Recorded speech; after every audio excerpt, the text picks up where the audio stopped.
Queridos amigos do Consórcio Cispar, muito bom dia a todos vocês. É um prazer imenso tê-los nesta manhã do dia 1º de setembro. Quem diria, hein, gente? Já estamos em setembro. O ano passou voando. E realmente é uma satisfação para nós, Cispar. Estamos aí com muita gente participando do nosso evento, não só do Cispar também, temos alguns outros convidados de outros estados também participando com a gente, e é sempre uma alegria muito grande. Vou, sem demora, passar a palavra para o nosso grande diretor executivo, Walter Luiz Bossa, que está neste momento dentro do carro, em Cianorte, capital do vestuário. E aí, Walter, saudação ao nosso pessoal. Bom dia, Marlon, bom dia a todos. Isso aí, né? 1º de setembro, eu tive um compromisso meio urgente aqui em Cianorte, né? Trazer a esposa aqui fazer um exame no médico, então acabou atrapalhando minha agenda aí. Mas estamos aí acompanhando com vocês. Agradecemos de coração aí a todos vocês que conosco estão participando, né? Online aí, isso aí nos gratifica, pessoas aí de outros estados aí, companheiros aí. Então, pessoal, sintam-se à vontade, sejam muito bem acolhidos. Um grande prazer aí em tê-los para debater esse importante tema que é a modelagem, né? Eu confesso para vocês, né, que o nosso regulamento é de 96, muito, né, ultrapassado, e agora, né, a gente já está aguardando para realmente fazer uma modelagem padrão. Queria agradecer o nosso amigo Yoshiharu, lá do Samai de Tambaracá, que está acompanhando com a gente. Prazer em tê-lo, né, com a gente, e esperamos de Tambaracá também no consórcio, né, para a gente poder tá discutindo junto aí as ideias aí do saneamento. E, Marlon, você me desculpe, mas eu queria dar em primeira mão a grande notícia, né, de Paranavaí, né, uma cidade de 100 mil habitantes, se ingressou no nosso consórcio. Paranavaí é o mais novo consorciado do Cispar. Então,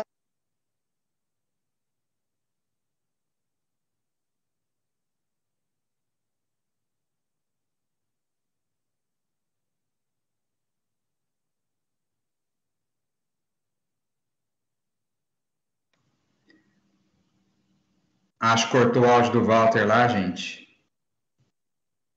Não, aí vocês vejam aí para Cispar, né? Acho que cortou o áudio do Walter. Vocês estão me ouvindo bem?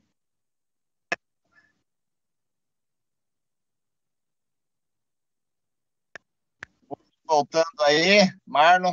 Ô, Walter, estamos te ouvindo agora, estava ouvindo cortado. Tá melhor agora? Tá melhor. Tá. Então, só agradecer aí a todos aí, dizer que é uma honra aí tê-los aí, e passamos a palavra para o nosso nobre amigo, Dr. Marlon, e um grande evento e um grande dia a todos. Um abraço e fiquem com Deus. Muito obrigado, Walter. Só reforçando o que o Walter disse, para nós é uma grande alegria, uma grande satisfação termos agora conosco Paranavaí, uma cidade de destaque, né, no noroeste do Paraná, mais de 100 mil habitantes, que é a cidade ainda que está com a Sanepar, mas que não é segredo para ninguém, está colocado na internet isso aí já, que tem o desejo de sair da Sanepar e que quer contar com o apoio do consórcio Cispar para sua estruturação técnica. Então, uma satisfação muito grande. Queridos amigos, faremos um evento rápido, programação do evento é de 1 hora, tá certo? Para não cansá-los, e vamos fazer uma instrução preliminar do que nós pretendemos e de como faremos. Nós tínhamos já iniciado esse processo todo de análise de um novo regulamento já no ano passado. Só que nós começamos esse processo todo, se eu não estou com a memória falha, nós começamos por volta de agosto. Acredito que foi isso que aconteceu. E devido à pandemia, que ainda está, né, até hoje aí, mas ano passado estava mais ainda, a gente teve um monte de problema, de complicação, final do ano, eleições e tudo mais e tal, e a gente acabou não finalizando o regulamento padrão ano passado. Ainda bem, porque mudou muita gestão. Então, devido à questão de mudança de gestão, a gente já tinha no planejamento fazer essa questão da retomada desde o começo do ano de 2021, mas também em razão de muitos problemas aí, o marco regulatório novo que entrou, você sabe melhor que eu, esse monte de problema, os gestores novos entrando e tal, então a gente foi deixando isso para um momento oportuno. Agora as coisas estão, parece, mais solidificadas, a gente já está em setembro, então a gente vai retomar desde lá do começo. Estou dizendo isso porque alguns de vocês já tomaram contato com esse conteúdo. Poucos, eu acredito, mas já tomaram contato com o conteúdo. Então, vão tomar contato com o conteúdo de novo, porque muitos não tomaram contato. E a gente vai começar lá, realmente, do começo. Começar do começo é bom, né? Nós vamos começar, realmente, do princípio, a fazer essa análise aí. E vou fazer algumas observações preliminares que eu gostaria que vocês prestassem muita atenção a respeito desse assunto do ponto de vista jurídico, tá certo? A gente vai condensar nesse regulamento padrão alguns assuntos. Padrões e requisitos operacionais dos serviços de saneamento, água e esgoto, e também direitos e obrigações e até mesmo penalidades para os usuários. São essas as questões básicas que estão no regulamento. E vamos discutir alguns assuntos do dia a dia. Quantos eventos teremos a respeito desse assunto? Tantos quantos forem necessários. Nós iremos marcar periodicamente, o regulamento é grande, então nós teremos aí possivelmente mais de 10 eventos a respeito disso. Tá certo? Porque nós vamos literalmente ler o regulamento e fazer uma análise do regulamento juntamente com a leitura, tá certo? Então, esses assuntos todos estarão no regulamento. O que faz com que o regulamento, já no primeiro momento a gente explica isso, faz com que o regulamento tenha um caráter dúplice aqui. Ele envolve norma regulatória, porque está lá no artigo 23 da 11.445, que compete à entidade reguladora definir requisitos operacionais e também padrões e indicadores de qualidade dos serviços. Isso compete à entidade reguladora.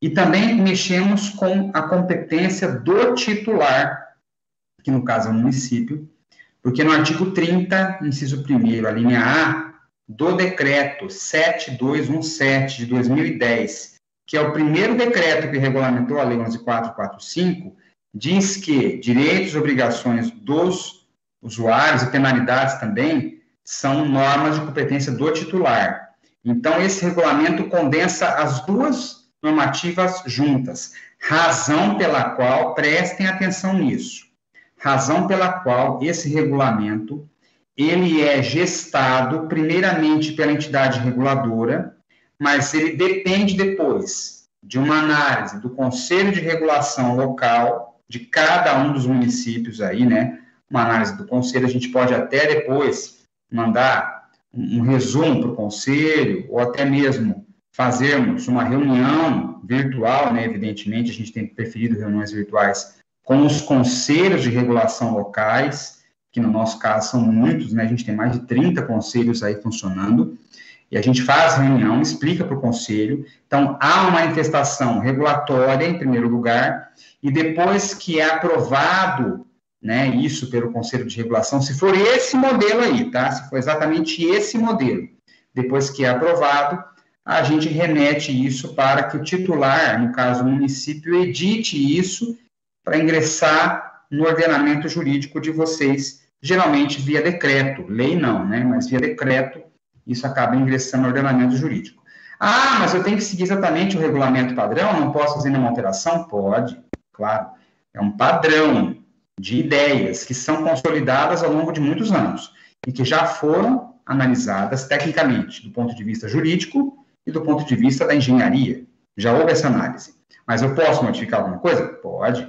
Se você fizer alguma modificação no texto do regulamento padrão, então você vai submeter esse texto que você alterou para o grupo técnico de regulação do CISPAR, que vai fazer as suas manifestações, e depois das suas manifestações, que até podem contar com a interação de vocês, isso será encaminhado para o Conselho de Regulação e para a decisão regulatória, para depois aí sim haver a edição. O que vai modificar é que vai ter um pouquinho mais de tramitação, se houver alguma mudança por parte de vocês. Se não houver, a gente toca de uma forma mais tranquila, porque vocês simplesmente dizem para nós, olha, eu aderi ao modelo do regulamento padrão, então a gente já vai ter exata noção do que tem lá, vamos submeter isso aí para o Conselho de Regulação e vai tornar mais rápido. Mas se vocês, dentro da liberdade de vocês, quiserem alterar alguma coisa, não tem nenhum problema, só terão que passar a alteração para nós podermos avaliá-la do ponto de vista técnico, para depois, então,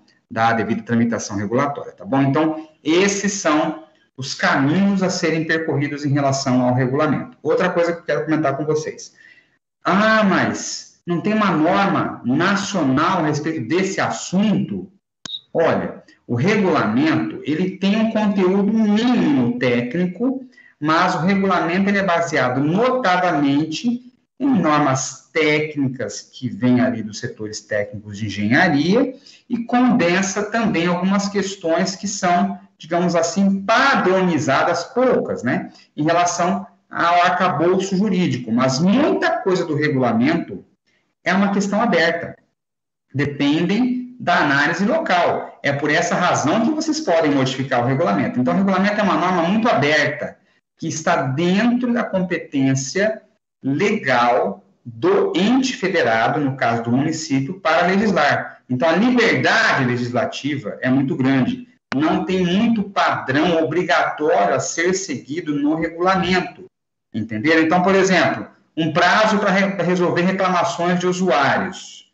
Isso aí, a entidade reguladora pode definir. Nós ainda não definimos adequadamente algumas coisas, mas a gente pode definir. Enquanto não definimos, vocês podem decidir que prazo vão atender ou não vão atender, né? Que prazo vai ser melhor, que prazo vai ser pior. Vocês podem definir isso tranquilamente. Então, o que eu quero dizer é que a norma de regulamento é uma norma bastante aberta. Então, não tem que ter tanta preocupação assim com algumas coisas que são mais abertas e mais tranquilas, tá certo? Então, essas observações preliminares que eu vou fazer com vocês e vamos passar o conteúdo. Como funciona a dinâmica do trabalho? Eu não vou vê-los, né, durante a minha apresentação, não vou ver também o chat, vou pedir o apoio do pessoal aí da base, que está em Maringá agora, Jefferson, André, pessoal que está aí, para que, em ocorrendo alguma pergunta via chat, a gente possa oportunizar a resposta à pergunta. Vocês podem fazer perguntas via chat, ou podem, né, de repente, fazê-la por escrito mesmo, ou podem até pedir, ó, quero fazer uma pergunta. E a gente abre para vocês fazerem a pergunta. Isso durante a apresentação. Periodicamente eu vou consultando o Jefferson, ou Jefferson, quando eu ver que eu tenho intervalinho na fala, me interrompa, para a gente poder fazer as respostas às perguntas, tá bom? Então, vamos passar diretamente para o regulamento padrão, e a gente vai fazer aqui a apresentação para vocês, tá certo? Vamos aqui pegar aqui a apresentação, vamos lá. Acredito eu que todos vocês estão vendo na tela, tá certo? O nosso logo ali, o ORCISPAR, resolução número tal, estabelece, vai ser uma resolução padrão, né? Porque nós estamos construindo esse regulamento com vocês, a partir das observações que vocês fizerem, nós podemos ainda modificar esse regulamento padrão, nós queremos fazer uma minuta padrão para todos, com a participação de vocês agora durante esse processo todo, tá bom? Então, a gente vai estabelecer as condições gerais de prestação dos serviços públicos de abastecimento de água e de esgotamento sanitário no âmbito dos municípios consorciados ao CISPAR e regulados pelo ORCISPAR. Lembrando que o ORCISPAR é um órgão de regulação do consórcio CISPAR, por isso que tem esse nome, né? ORCISPAR, órgão de regulação do CISPAR. Ele está dentro do consórcio CISPAR, portanto, é um braço do consórcio CISPAR que é formado pelos municípios que estão aí hoje, né, em número de quase 48. Nós temos aí 48 municípios, agora com o Paranavaí será o 49º município a ser consorciado. Então, a gente tem o consórcio CISPAR e dentro dele o ORCISPAR, tá certo? Então, a gente vai aqui para os considerandos, que são aquelas preliminares ao próprio regulamento. Então, considerando a Lei Federal número 13.460 de 2017, que dispõe sobre a participação, proteção e defesa dos direitos do usuário dos serviços públicos da administração pública, lembrando que essa lei aqui, ela é praticamente, digamos assim, o Código de Defesa do Consumidor, do usuário de serviços públicos, tá certo? Então, a gente tem que ter uma atenção para ela. Neste regulamento, nós já temos diversas disposições relacionadas a essa lei, tá bom? Então, considerando a Lei Federal 11.445 de 2007, que estabelece as diretrizes nacionais para o saneamento básico, alterada pela Lei Federal 14.026 de 2020, e o Decreto Federal 7217 de 2010, que a regulamenta, é interessante, né, porque muita gente esquece que esse Decreto Federal 7217 de 2010 ainda está plenamente vigente. Ele foi o primeiro decreto regulamentador amplo da Lei 11.445, tá certo? Que foi editado uma semana depois, eu não me lembro a data dele não, mas se vocês olharem a data dele ali, é uma semana depois da ida do presidente Luiz Inácio Lula da Silva à ASEMAI de 2010, que ocorreu em Uberaba, tá certo? Ele foi um dia na ASEMAI, 2010, em Uberaba, e uma semana depois o decreto federal saiu, justamente porque nós reclamamos com ele naquela época que o decreto não havia saído. Aí, no evento, ele tomou conhecimento disso e regulamentou uma semana depois. Então, o decreto permanece vigente até hoje, tá certo? Então, algumas coisas da 11.445 foram alteradas para 14.026, mas ainda não foram alteradas no decreto 7217. Então, está uma bagunça, né? Porque tem muita coisa ali que já não está certa no decreto, porque foi alterada pela Lei 14.026. Mas o decreto continua vigorando, tá bom? Qualquer dúvida que vocês tenham com relação à aplicação da 11.445, da 14.026 do Decreto Federal 7217, vocês, por favor, conversem com seus advogados, seus assessores jurídicos nas suas entidades, e se ainda assim permanecer dúvida, é claro que nós estamos à disposição de vocês para o que vocês precisarem de esclarecimentos, tá bom?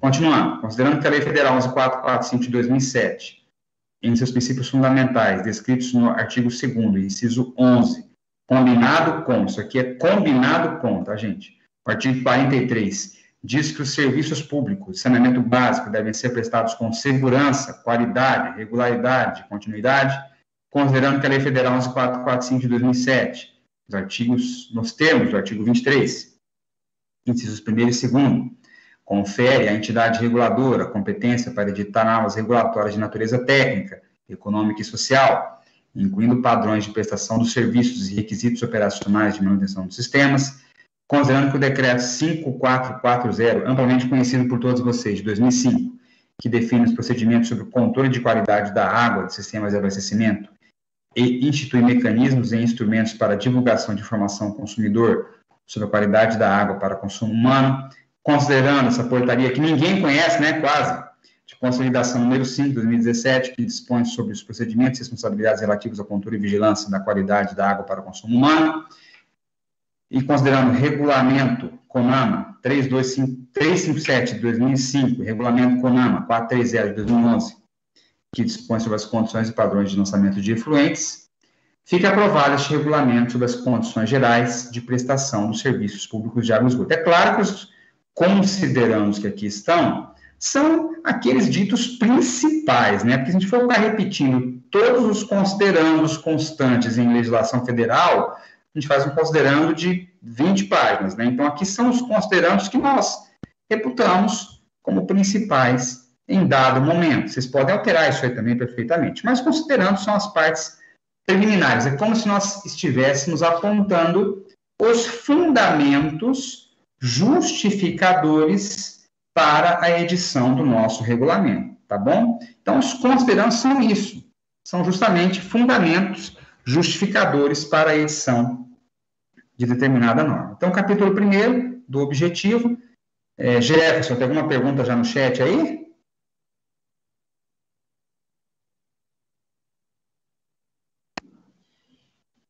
Jefferson? Não, ainda não, Marlon. Maravilha. Eu vou te perguntando, você vai me avisando aí. Então, capítulo 1º do objetivo. Artigo 1º. Por meio deste regulamento, ficam estabelecidas as condições gerais a serem observadas na prestação e utilização dos serviços públicos de abastecimento de água e esgotamento sanitário, os municípios consorciados ao CESPAR que tenham formalizado com o consórcio contrato de programa para o exercício de atividade regulatória, ou seja, aqueles que estão devidamente regulados por nós por meio de contrato de programa, que é um instrumento que nós elegemos a respeito do assunto. Alguns reguladores brasileiros elegem outras formas, tais como, por exemplo, o termo de convênio, né? Alguns até contrato de rateio, dependendo da situação. Nós adotamos na nossa sistemática de interação regulatória com nossos consorciados o contrato de programa, e isso está devidamente fundamentado nos próprios contratos de programa que nós temos com vocês. Vocês podem verificar lá que tem um monte de considerando, justificando a atividade regulatória por contrato de programa, e também isso está no nosso estatuto, tá certo? O nosso arcabouço fundamental de atividade regulatória está no nosso estatuto. Existem consórcios, agências reguladoras, que têm uma resolução específica ou resoluções específicas de como funciona a regulação. O nosso arcabouço fundamental está no nosso estatuto, tá bom? Artigo 2º. Ao ORCESPAR, órgão regulador do consórcio CESPAR, compete regular e fiscalizar o cumprimento deste regulamento, bem como outras leis, regulamentos e instrumentos normativos expedidos pelos titulares do serviço de saneamento, sem prejuízo de que outros órgãos públicos exijam seu cumprimento. Que é muito importante pelo seguinte: nós temos, dentro do CESPAR, nossa fiscalização, que inclusive é muito bem exercida e capitaneada pelo nosso engenheiro Lucas, que é responsável pela nossa fiscalização. Então, quando há uma fiscalização, nós iremos tomar como base vários diplomas legais para exercer essa atividade. Dentre eles, esse próprio regulamento, tá certo? Ele, por si só, já é um instrumento normativo para fazermos a nossa fiscalização. Mas existem outros também, que podem ser expedidos pelo próprio CESPAR, e até mesmo outros que foram expedidos pelos próprios titulares, dentre eles o tradicional, que é o nosso Plano Municipal de Saneamento Básico. E, em falando de resíduos, agora que nós iremos também começar a atuar em resíduos, né, dentro de algum tempo aí, começaremos a atuar em resíduos, o Plano de Gestão Integrada, né, de Gerenciamento de Resíduos Sólidos, tá certo? Nós também teremos esse instrumento como instrumento fundamental para a fiscalização, tá bom?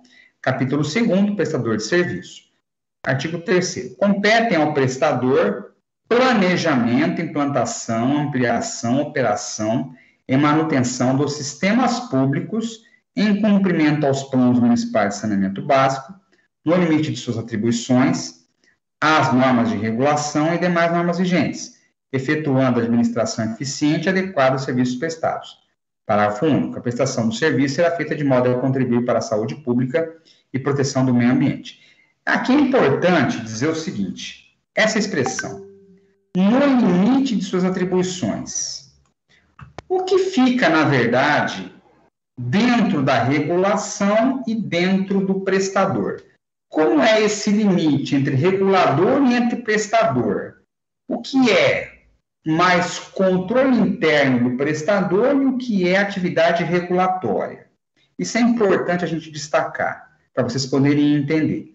O regulador não pode adentrar em questão operacional efetiva ali de escolha de determinados métodos por parte dos prestadores, tá certo? Ele pode até sugerir como uma melhor prática, uma recomendação, mas ele não pode, né, fazer uma invasão na gestão do seu regulado, tá certo? Então, eu não posso, vamos dar um exemplo aí muito esdrúxulo para poder entender, eu não posso sugerir que lá na recepção do SAMAI tenha café descafeinado ou que tenha chá sem açúcar, não posso dizer isso.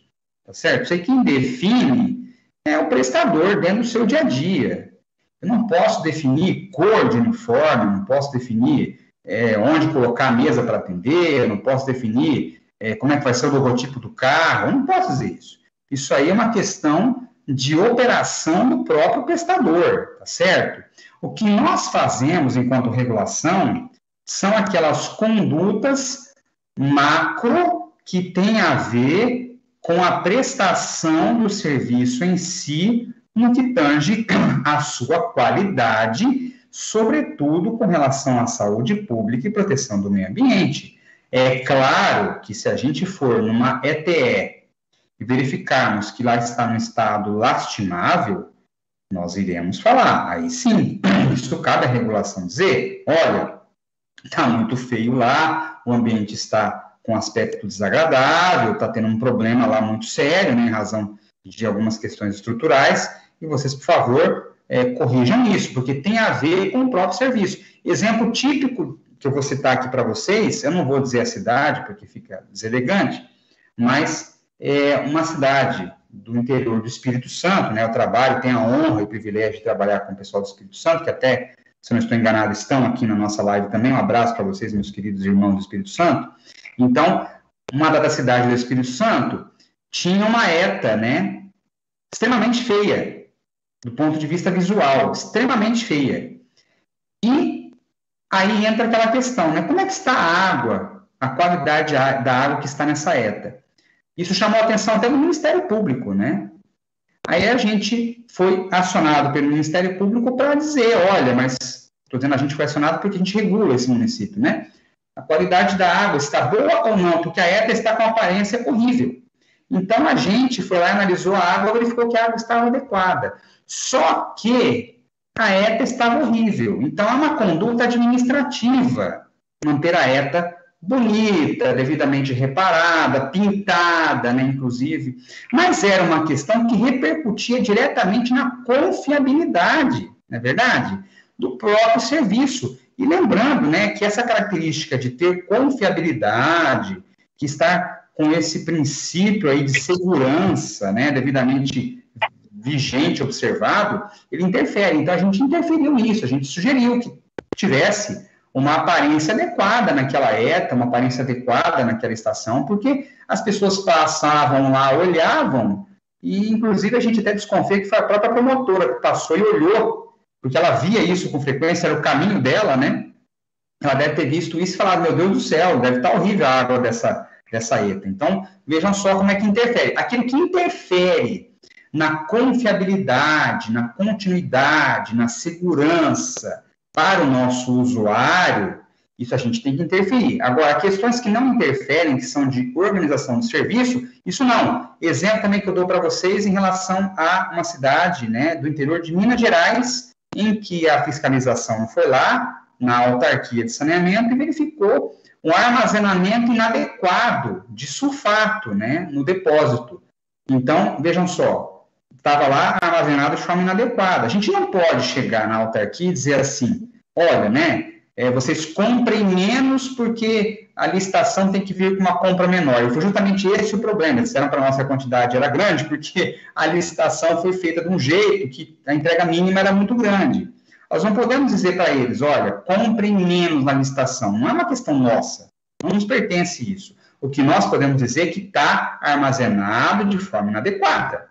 Agora, para adequar, se eles vão reduzir a quantidade na licitação, já é um outro problema, uma questão interna. Então, acredito eu que vocês estão conseguindo entender o que é interno e o que não é interno. Aquilo que repercute no serviço, que repercute no nosso usuário diretamente, isso sim, a gente vai dizer, inclusive, se for uma conduta administrativa. Agora, aquilo que não interfere, que foi uma atividade meio de vocês para atingir um fim, a gente não vai interferir diretamente, vai interferir indiretamente da forma como eu expliquei para vocês, tá bom?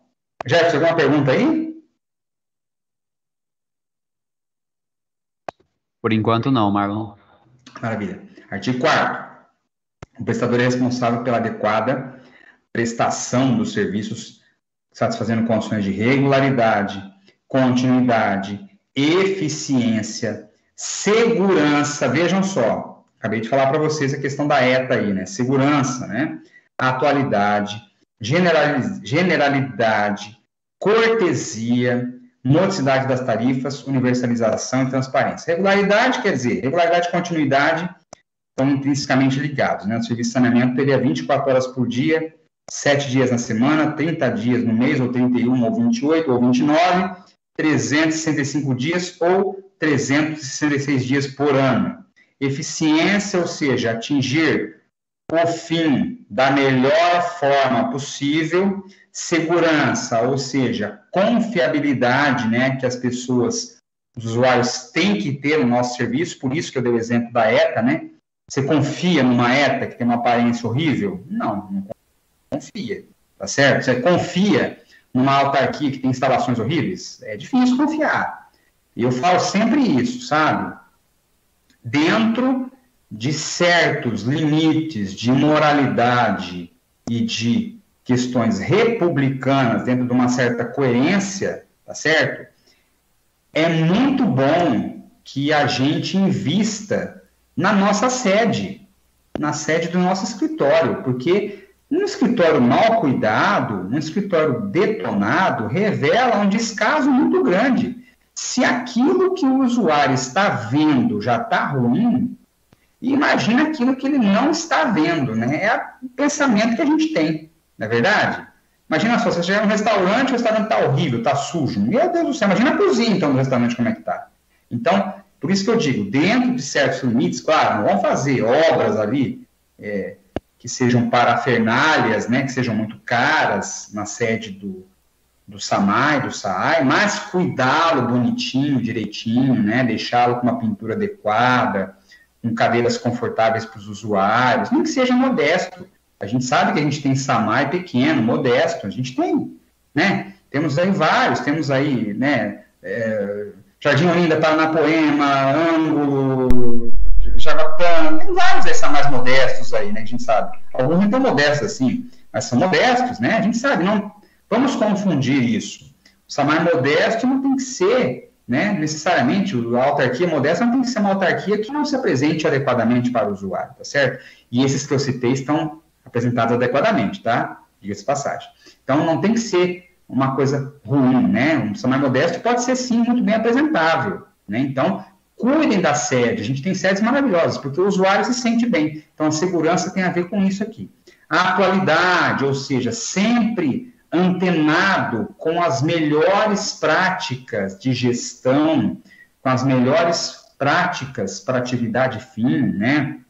Aqui, por exemplo, a gente tem aí hoje um exemplo muito claro, aí, os nossos tubos aí de PAD, que é o que mais moderno existe aí na questão de tubulações nossas aí, generalidade, ou seja, atender a maior parte das pessoas, porque os serviços públicos têm essa característica de serem gerais. Nós objetivamos atender universalmente o maior número de pessoas possível. Por isso que a nossa tarifa tem que ser, já vem aqui, ó, nórdica, para dar universalização, porque tem que ser geral, tem tudo a ver uma coisa com a outra. Quanto mais acessível a tarifa, mais geral o serviço vai ser e mais universal ele vai ser também, entendeu? Então, são coisas que estão aí totalmente correlacionadas. Modicidade é isso, é o melhor serviço pelo menor preço. Cortesia, meu Deus do céu, isso aqui não é nem direito, né?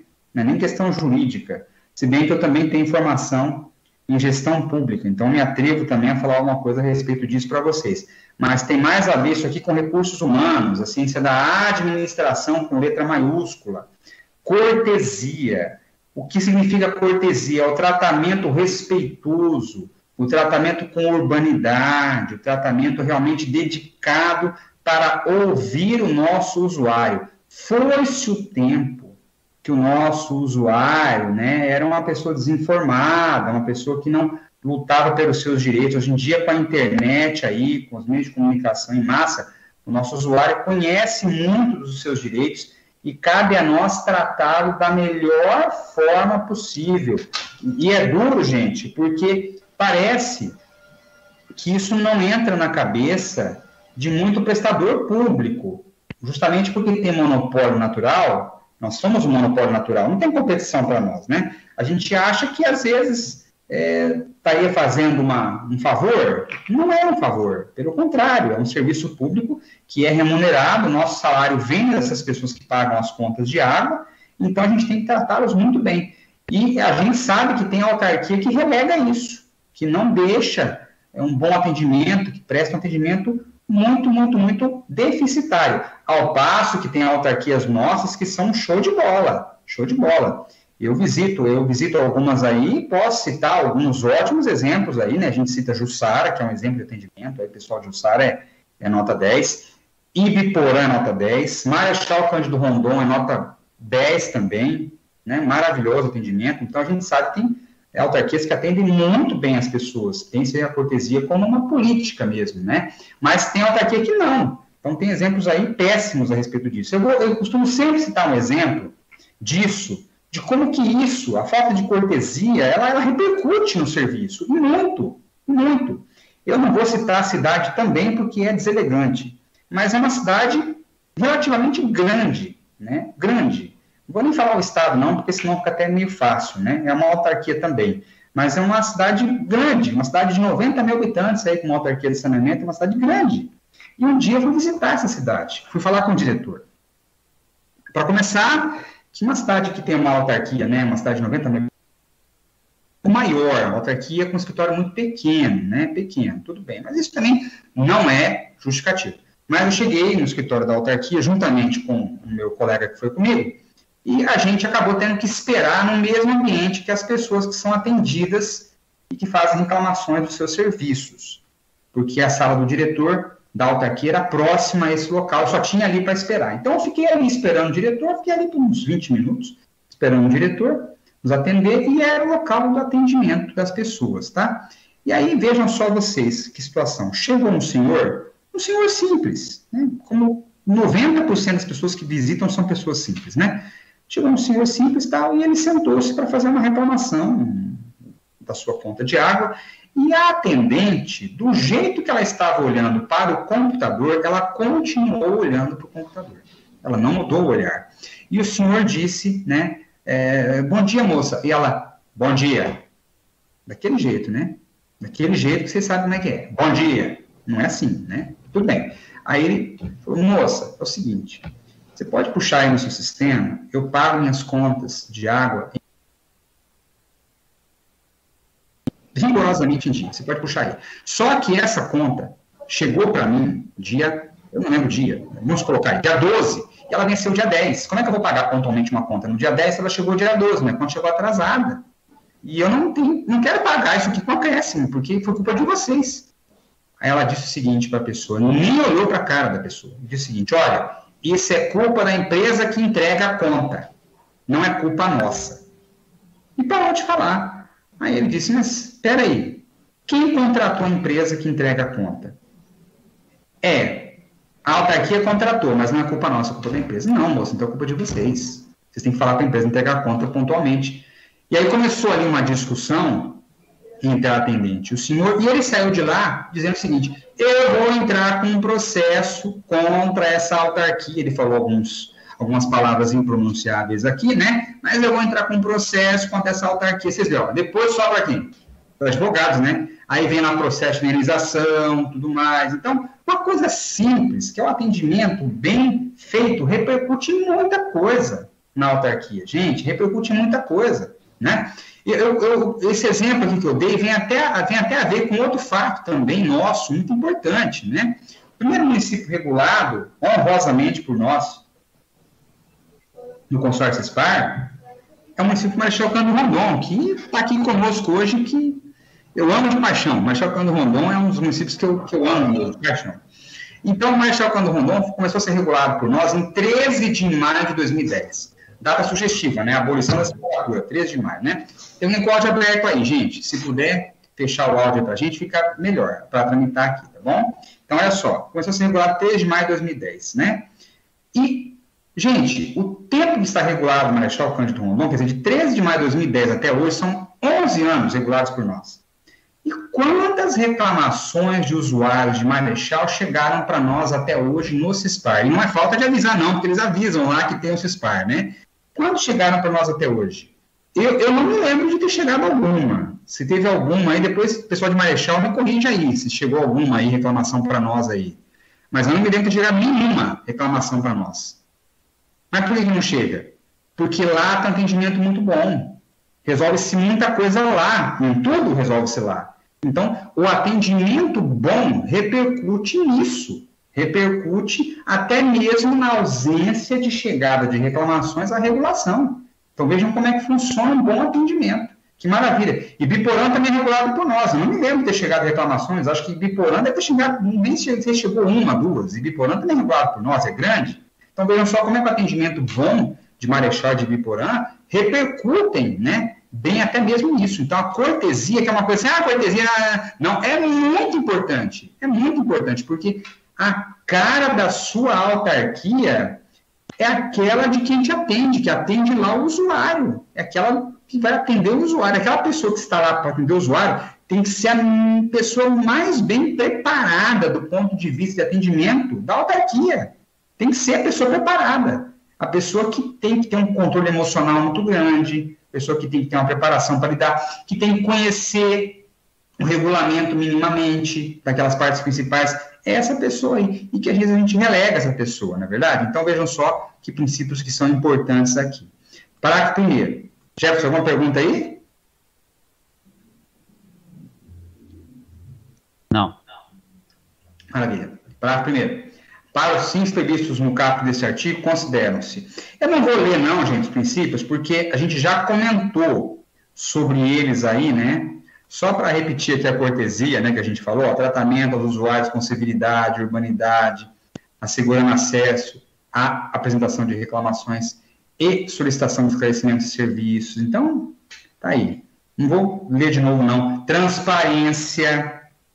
Aqui eu quero chamar a atenção para um detalhe. Aplicação de mecanismos para mais ampla divulgação e informação dos pedidos e das reclamações realizadas pelos usuários, bem como das tarifas, suspensões e interrupções na prestação dos serviços e dos demais assuntos de interesse dos usuários, preferencialmente através da rede mundial de computadores. Lembram que a gente já comentou outro dia na Assembleia do CISPAR, até nós iremos fazer um evento sobre isso. Já os convidarei para esse evento também, que nós iremos divulgar, sobre a LGPD, a Lei Geral de Proteção de Dados, e a LAI, a Lei de Acesso à Informação. Como compatibilizar isso? São coisas compatíveis ou não são coisas compatíveis?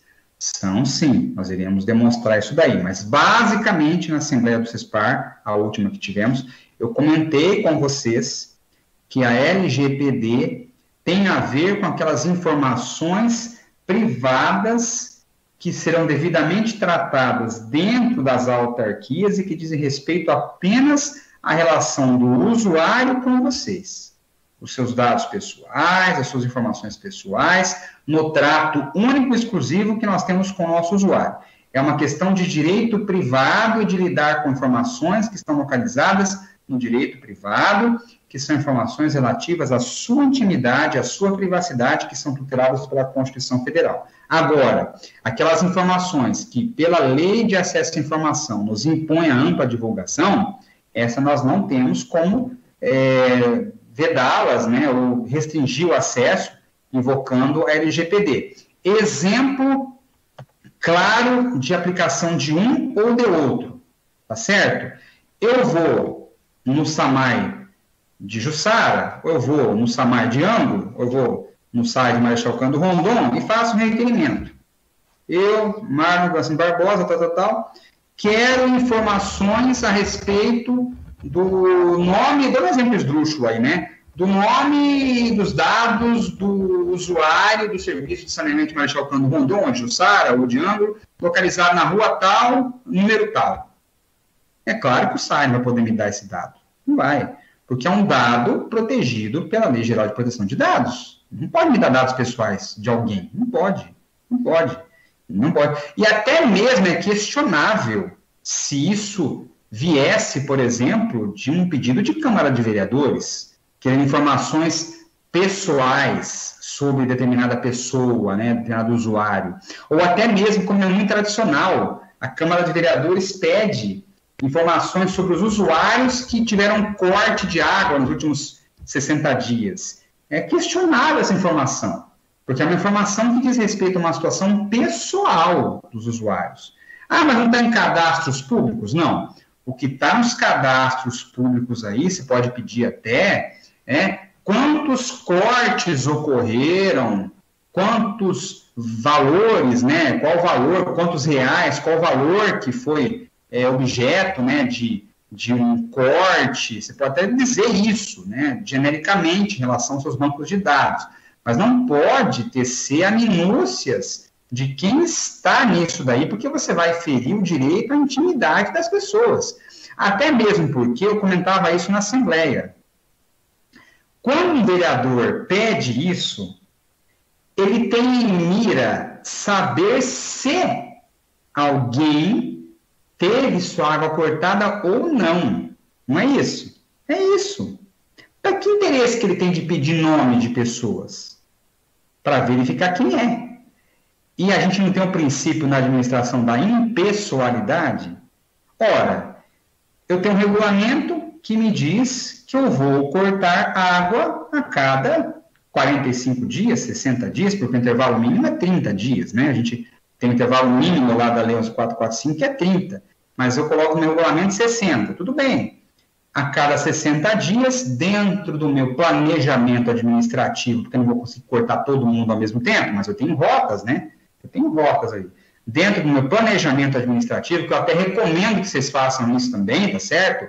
Para tornar a relação impessoal, ou seja, eu vou cortar, o meu planejamento de corte assim, no dia tal a tal setor 1, no dia tal a tal setor 2, no dia tal a tal setor 3, ou, né, o nome dos setores aí vocês dão o nome que vocês quiserem. Mas, impessoalmente, vocês colocam quais são os setores, ó, no dia tal, os usuários inadimplentes do setor 1 serão cortados, né? Então, vocês colocam isso de uma forma impessoal. Então, se eu tenho uma norma impessoal dizendo que a cada 60 dias, ou 40, ou 45, eu vou cortar água dentro do planejamento administrativo que está colocado numa portaria interna, num regulamento interno de vocês, eu tenho uma situação impessoal. Então, todo mundo que estiver devendo água naquele período vai ter sua água cortada. Então, por que eu vou querer saber se um usuário dentro dessas rotas aí pagou, não pagou, teria cortado, não teria cortado? Por que eu vou querer saber? Mas aí que está o problema também. É porque algumas autarquias também não cumprem, às vezes, com a impessoalidade. Já aconteceu conosco, que não é uma coisa muito agradável de se falar, não vou também falar, e já aconteceu no CISPAR, isso daí, de autarquia não cortar água de vereador que é favorável a prefeito. E aí? Não dá, né?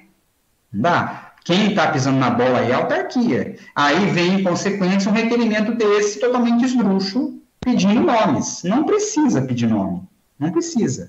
Porque a gente presume que, impessoalmente, todo mundo que está inadimplente e que está na rota terá sua água cortada. Razão pela qual não justifica nenhuma hipótese, concessão e informação sobre nomes. Porque isso não interessa. Para que você vai querer nome? Para falar que o cara é caloteiro? Para falar que teve um problema? Né? Não. É claro que,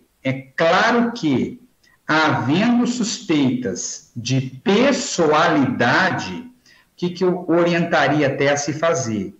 Os vereadores também têm poder fiscalizatório, né? Denuncia para o Ministério Público, porque o Ministério Público, aí sim, dentro dos seus procedimentos investigatórios, ele tem condições totais de fazer isso, de ir a minúcias de nome, né? É até questionável também se o vereador poderia ir ou não, porque o vereador, de repente, poderia até mesmo, dentro do seu poder fiscalizatório, haver até uma CP a respeito disso, né? É uma questão bem complexa, nós vamos abordar isso aí.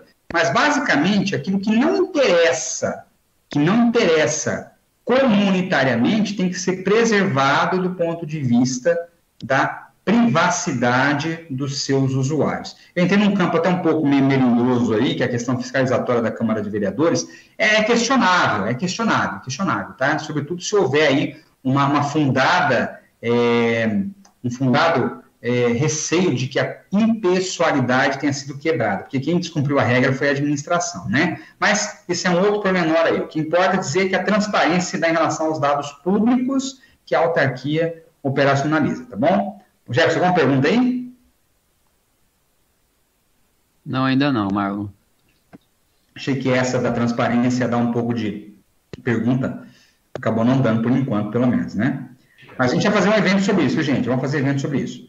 Parágrafo 2º. Não se caracteriza como descontinuidade do serviço a suspensão do abastecimento efetuada por motivo de manutenção do sistema e é nas situações elencadas neste regulamento, que a gente já conhece tradicionalmente aí. desde que haja, a gente vai regulamentar direitinho isso daí, desde que haja, né, a prévia comunicação efetiva para o usuário, e aí é claro que outra legislação complementa isso, que é a questão dos códigos de obras dos municípios, que prevêem até mesmo a instalação de caixas d'água, né, que aí é obrigatório justamente para evitar situações de descontinuidade que vão afetar o nosso usuário. Nesse ponto aqui, mais uma vez eu falo, e elogio muito o pessoal de Marechal Cândido Rondon, porque eles sempre, quando vão fazer uma descontinuidade do serviço, comunicam ao CISPAR com antecipação. Isso é muito bacana. Sempre mandam para a gente, né? Memorando DSA, acho que, se não me engano, é a Divisão de Segurança da Água, né? Que manda para a gente poder manifestar sobre isso. Então, isso deveria e deve ser comunicado para nós. Artigo 5º. O prestador deverá elaborar plano de emergência e contingência específico para os casos de paralisações de fornecimento de água, alterações nas condições de funcionamento dos sistemas de coleta ou interrupções de tratamento de esgoto, mantendo exemplar em cada escritório local e disponibilizando na internet. Aqui já é uma coisa mais longa, né? Veja, descontinuidade a gente entende como uma coisa mais curta, que inclusive a gente vai definir no regulamento depois aí, e paralisação uma coisa mais longa, tá certo? Isso tudo tem que ser avisado devidamente para os usuários.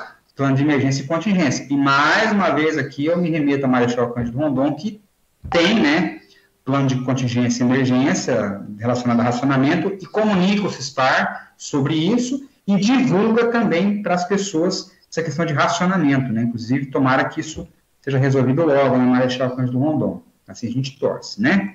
Parágrafo único. No caso de fornecimento de água, o cumprimento do plano de emergência e contingência deverá garantir o abastecimento de água potável ao serviço de caráter essencial, enumerado neste regulamento, em consonância ao disposto da Portaria de Consolidação número 5, de 2017, do Ministério da Saúde, ou outra que vier a substituí-la, quando o tempo de paralisação for superior a 12 horas. Então, veja aqui que a gente já tem uma definição a respeito dessa questão do tempo aqui, né? Quando houver paralisação superior a 12 horas, então, fornecer o básico aí, em consonância com o disposto na consolidação, Portaria de Consolidação número 5. Claro que isso aqui vai junto com a informação para o usuário, né? Para ele se programar direitinho. Por isso que a importância de ter essa questão aí, até mesmo nos códigos de obra de caixa d'água, né? O abastecimento por meio de caixa d'água, para não haver nenhum tipo de interrupção para o usuário em si.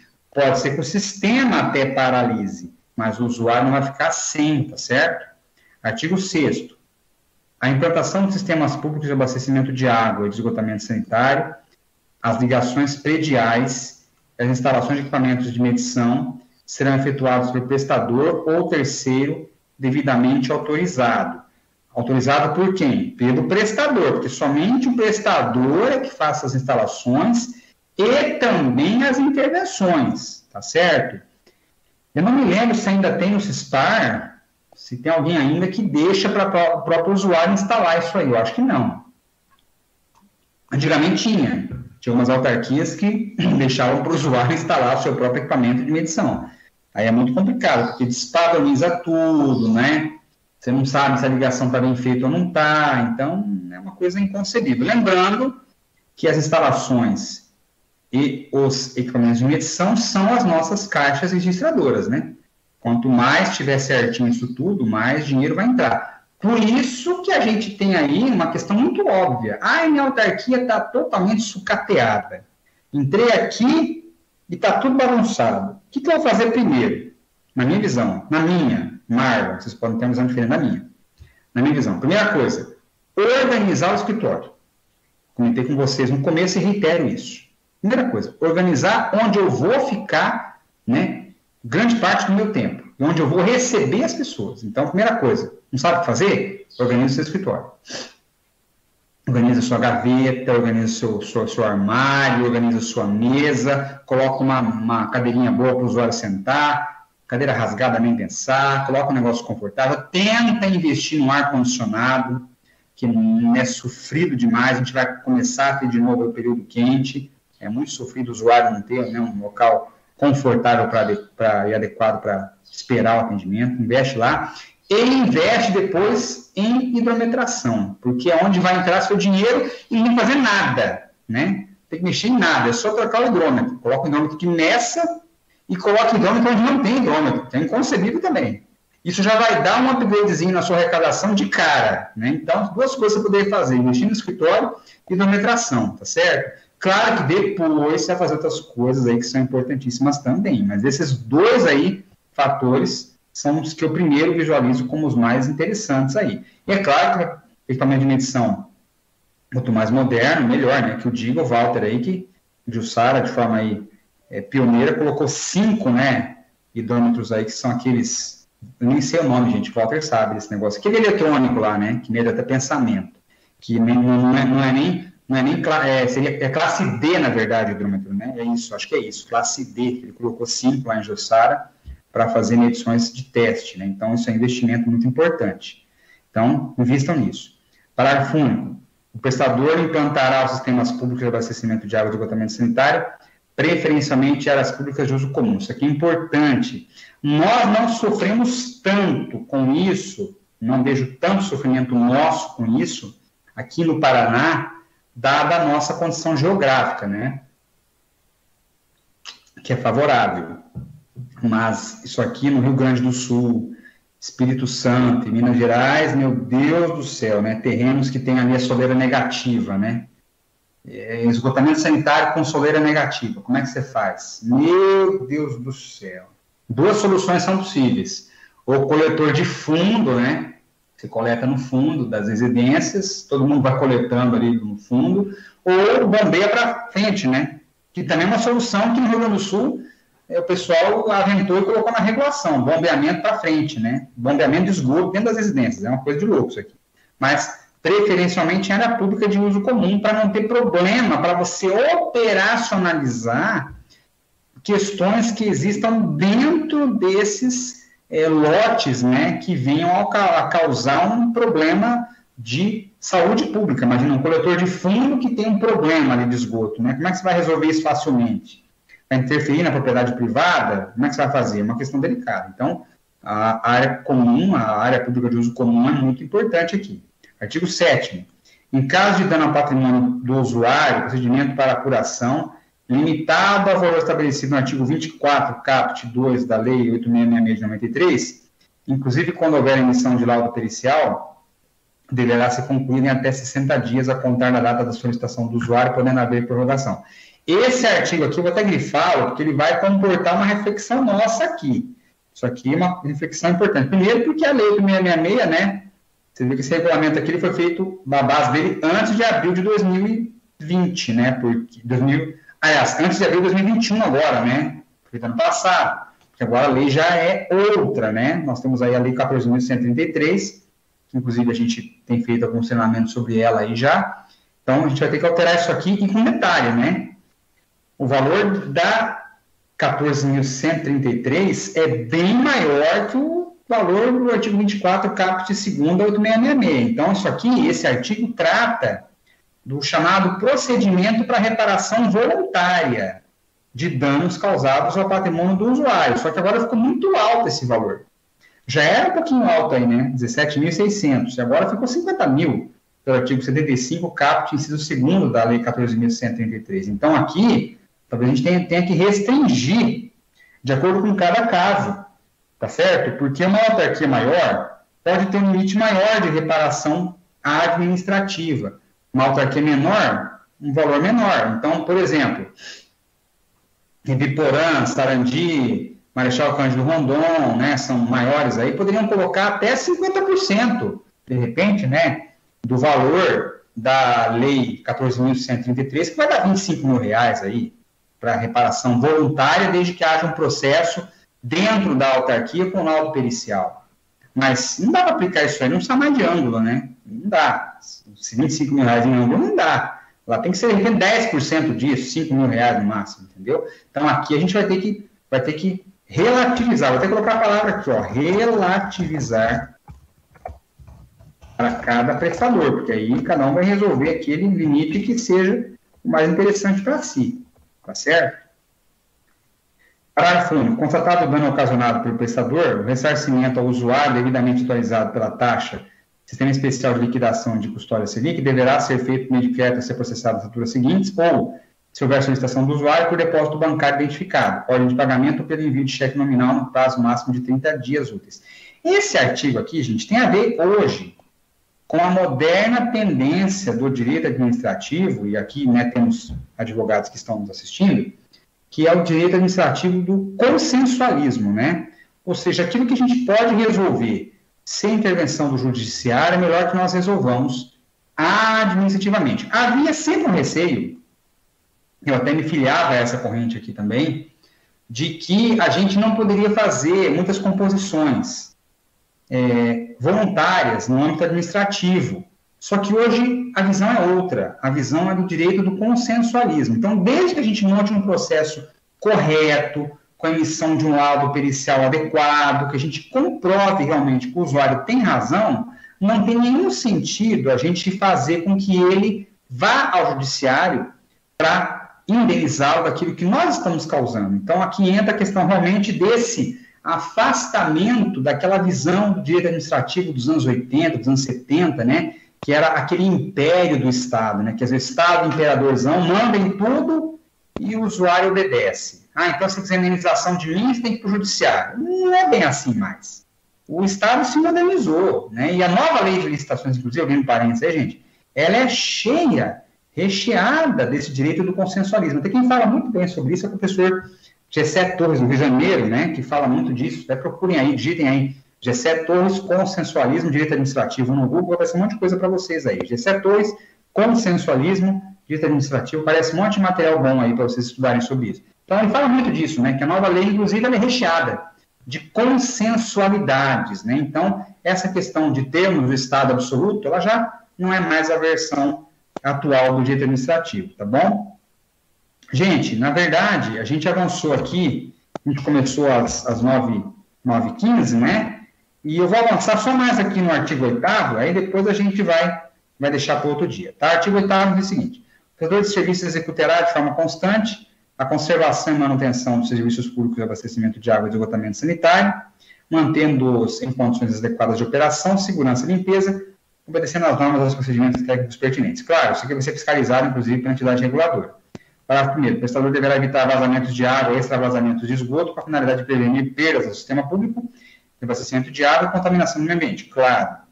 Parágrafo 2º. O prestador, quando for informado da ocorrência de vazamentos nas redes de abastecimento de água ou de extravasamentos de esgoto sanitário, adotará medidas imediatas e manterá registros com as providências adotadas. Claro também.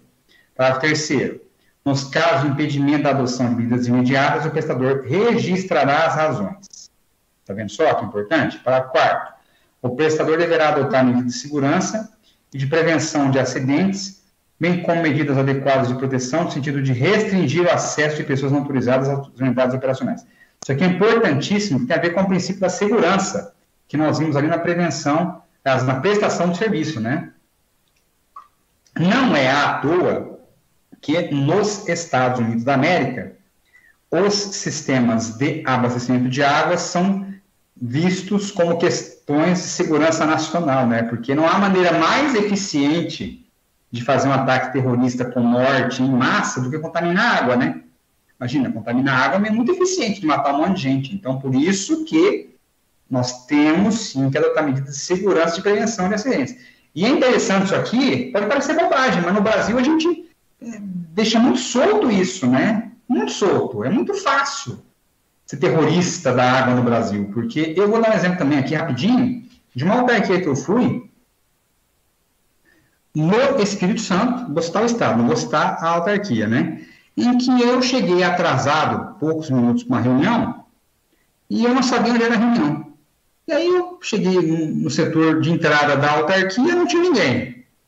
Chamei, ninguém atendeu. Como eu já conhecia mais ou menos o pessoal da autarquia, quer dizer, né, me senti no direito, né, e estava com pressa para achar logo a reunião, me senti no direito de ingressar na porta ao lado, né, porque eu conhecia mais ou menos ali, ingressei na porta ao lado, não tinha ninguém, fui indo, né, fui indo, fui entrando numa outra porta, uma outra, quando eu penso que não, estou do lado da ETA, estou exatamente ao lado da ETA, quer dizer, eu entrei, ninguém me bloqueou, ninguém me barrou, eu fui entrando, e vi do lado da ETA. Se eu fosse uma pessoa mal intencionada, teria feito alguma coisa ali. Mas vai ver como é que é fácil, né, a gente chegar naquele ponto central de tratamento da nossa água. Não pode ser assim, tem que ter restrições a respeito disso. Não tinha nenhuma câmera também me filmando ali, então tem que tomar cuidado com isso.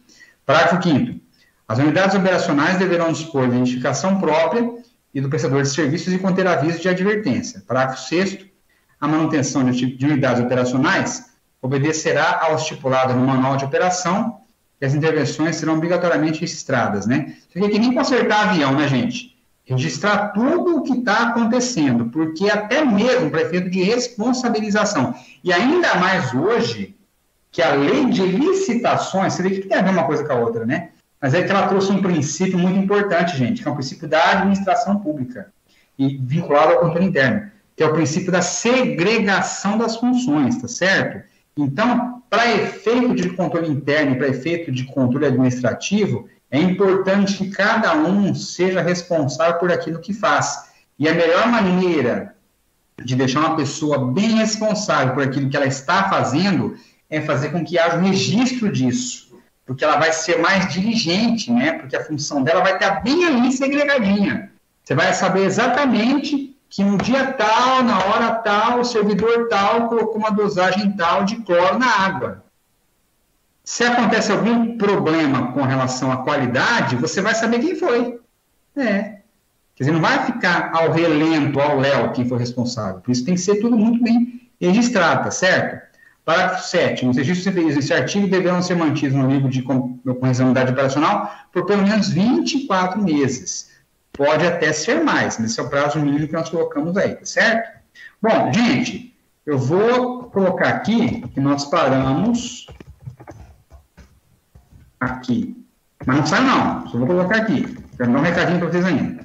No dia 1º de setembro, nós iremos avisá-los no grupo do Orcespar. Vou interromper o compartilhamento aqui com vocês. Nós iremos avisá-los no grupo a respeito de quando nós iremos retomar nossos 42 presentes. Que maravilha, gente, que maravilha. Deixa eu uma pergunta no chat aí, deixa eu ver. Isso. Então tá, parece que não tem nenhuma pergunta não, foi só um comentário, né? Então, nós iremos avisar vocês a respeito do próximo evento que nós teremos para tratarmos do regulamento. Eu quero também dar um recadinho para vocês. Temos outros eventos a respeito de Lei Geral de Proteção de Dados, temos alguns eventos também sobre resíduos sólidos, nós vamos comunicar a vocês todos. E eu também gostaria de convidar vocês, não é por mim não, né? Não é pelo Marlon não, é pelo conteúdo, tá? Eu tenho divulgado alguns conteúdos meus no Instagram, tá certo? Então, quem quiser me seguir no Instagram, Advogado Marlon, tá? Alguns eventos, algumas coisas tem divulgado lá, inclusive alguns eventos eu vou passar a fazer pelo Instagram também, que são eventos de interesse de vocês, respeito de assunto que vocês lidam no dia a dia. Então, não é por mim não, tá? Mas é pelo conteúdo, que é o conteúdo que eu vou desenvolver lá a respeito de saneamento, tá certo? Então, vocês, por favor, se quiserem me seguir lá, Advogado Marlon, lá no Instagram, tá certo? Acho que o Walter não tá aí, né, para dar o adeus aí, o adeus do dia de hoje aí, o tchau do dia de hoje, pessoal. Walter, se estiver por aí, acho que não tá não, né? Acho que não. Então, gente, eu quero agradecer muito a vocês aí pelo dia de hoje, pela atenção de vocês todos, e nos veremos nos próximos eventos que serão divulgados no nosso grupo do consórcio CISPAR. Jefferson, alguma pergunta aí, Jefferson? Teve? Não, Marlon, nenhuma pergunta, somente alguns agradecimentos aí no chat. E eu agradeço a você, gente. Então, tenham todos um bom dia e que Deus abençoe. Um abraço.